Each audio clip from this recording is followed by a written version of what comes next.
What is up, gentlemen, and welcome back to another episode on the channel. As always, so glad to have you lovely folks on today's episode. I wanted to share with you guys what are the 5 key traits, what are the 5 key characteristics of success that I see consistently in the people that I personally look up to and that I always try to instill in myself. These 5 key things are going to be a fundamental part of building who you are as a person and to set up your life in a way that is going to drive forward the progression that you want and bring forth the success that you want in all areas of your life, business, relationships, whatever it may be.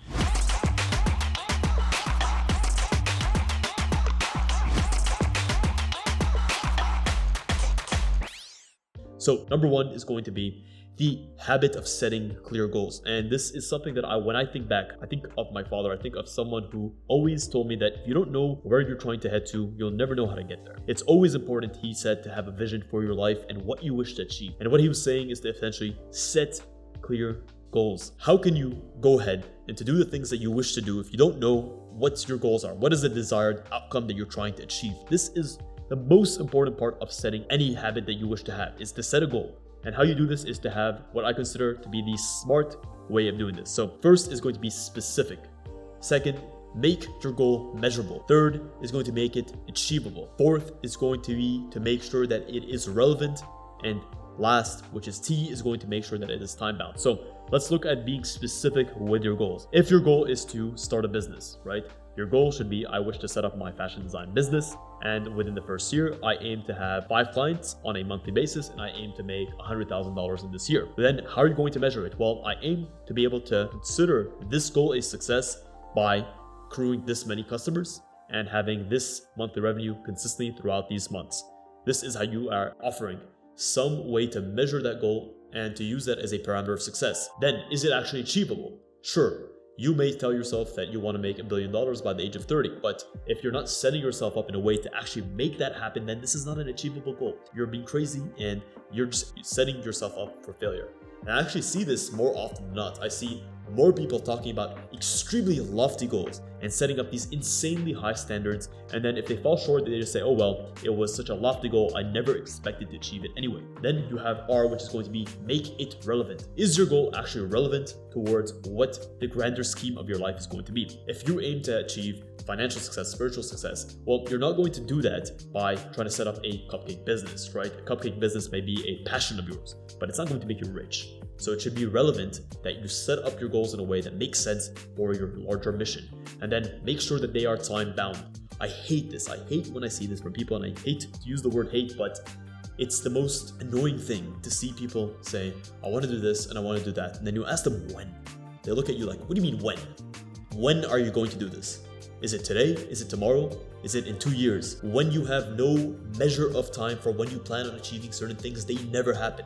It's so easy to say that you wish to do something, but if you have no idea of when it should happen, then you'll find the days flying by and you find yourself never progressing towards your key goals. So make sure that everything that you set is going to be time bound. Have a deadline for everything. Be professional in the way that you set your goals and hit your deadlines consistently. Number 2 is going to be a consistent growth mindset. And other people may call this consistent self-improvement, whatever it may be, it's self-discipline. It's the act of knowing that who you are today is not who you should be tomorrow. You're never at the finished stage or the most polished version of yourself. No matter how highly you regard yourself, no matter how much work you think you've done, no matter how much time and effort you've put in, you're never at your final form. You always have more to go. There's always another ladder to climb. There's always another step to take. Understanding that this is a fundamental part of your life's journey is going to keep you pushing forward. The last thing that I want to see from anyone is a complacency towards saying, I've done enough. Because honestly, there's never enough. And I know that it may seem like you're chasing your tail and you're chasing yourself in this never-ending cycle, and that's the wrong way to look at it. Know this, you'll never be able to truly achieve 100% of the human potential, but you should strive to get as close as possible through your life's journey. Understanding that you'll never be able to achieve that ideal, but knowing that you need to get as close as possible to it is going to make sure that you use every single bit of time, every single opportunity, every single day to make the right adjustments, to make the right decisions to get you as close as possible. And if you don't have that growth mindset in your mind, you'll never evaluate yourself. You'll never tell yourself, what did I do wrong? How can I improve myself? How could I have had that conversation in a more clear way? How could I have been more articulate? How could I have been more level-headed? How could I have delivered that project in a more professional way? You'll never challenge yourself, you'll never question yourself, and you'll find yourself stagnating over time. The key way to improve is to question oneself. Not to question oneself in a self-doubting way, in a deprecating way, but to question oneself in a humble way, in a way that says that I wish to be the best that I can be, and I understand that I'm not that person today, but I will get there by improving slightly every single day. 3 is going to be time management. This is the oldest cliche in the book, but we all get 24 hours in the day. So why is it that you have people that achieve mega amounts of success, but others that achieve nothing with their lives? It's pretty much what you do during the day, regardless of what the day does to you. Every day, you should start with a routine. You should have a structure for your day. That way, even if you're having the shittiest day possible, as long as you go through the motions, you're having a better day than 99% of the population. You need to be able to time manage yourself effectively. Because every single scenario that you're going to put yourself in, you're going to find yourself subconsciously being sort of time wasted. Whether it's having a conversation with a colleague, whether it's taking a task and allowing that task to drag on longer than it needs to, whether it's getting caught in the weeds of managing your team, you need to be able to know when enough is enough and to move on and to let things be. And this is the process of time management, by having a clear structure for your day and telling yourself that I need to get this done at this time, I need to get this done at this time, I need to get this done at this time, and understanding that sometimes you may fall short, and that does not discredit your entire day. Just because you may have missed a deadline by 1 minute, 2 minutes, 10 minutes, whatever it is, does not mean that the entire rest of your day should fall short as well. By having a structure and trying your best to manage your time, you're able to know that you want to squeeze every single minute out of every single day and to make the most of the opportunities that you have that may never come again. And this is the power of time management. Number 4 is to always have a positive mindset. In one of Robert Greene's books, The 48 Laws of Power, he says one of the key laws of power is to avoid the unhappy and the unlucky. Why is this? Energy is all around us. The people that you surround yourself with have the ability to bring you up or to take you down. Having a positive mindset is going to be a key driver of your life. Look at your life as a framework, right? The way that you view the world can be in 2 ways. You can either view the world as someone that believes that you deserve the best and those around you also deserve the best. Or you can view the world in a pessimistic way, in a way that says everyone is against me and every single thing that I wish to achieve is impossible. The odds are stacked against me and nothing can happen. You're the same person deep down, but the way that you view the world and the situations that are in front of you will actually affect the way that your subconscious mind reacts to the things you do on a day-to-day basis. If you go into a room saying that these people are not going to like me, they're not going to like the way I dress, they're not going to like the way I talk, they're not going to want to listen to me, you'll notice the way you speak comes out with less authority. You stutter more, you question yourself more, all because of a single mindset change.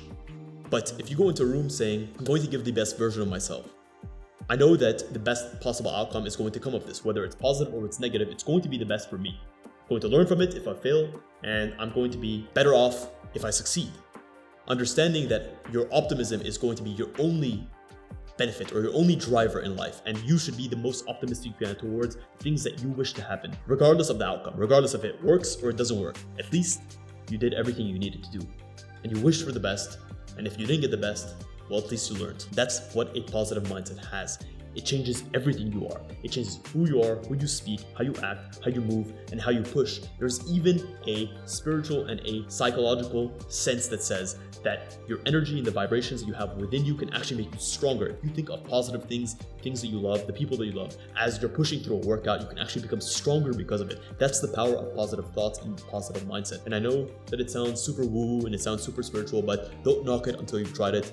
Believe me, instilling the power of your thoughts in your mind and using them to your advantage is a power that no one else is doing out there. So use it to your advantage and make the life that you wish to have. Last but not least is going to be the power of resistance and resilience. In life, there is nothing that is going to come without a cost. There's nothing that's going to come without a challenge. There's nothing that is worth having that is not going to be difficult to achieve and to secure. And once you've secured it, everyone around you and all of your quote-unquote enemies were going to be vying after the things that you have. What does this mean? Does this mean that we should not strive for the things that we want? We should not strive for positions of power? We should not strive to have success? We should not strive to be loved? No, we should strive for those things, and we should understand that they are not going to come easy. They're going to bring with them significant obstacles on a day-to-day basis, relentlessly, no matter what No matter how you feel, no matter what day of the week it is, no matter if you had a bad night's sleep, no matter if you had a good night's sleep, you're going to be challenged by people, you're going to be challenged by things, you're going to be challenged by events, and no one cares about what you care about. Ultimately, it's up to you to go into the world and to shine the light that you wish to shine,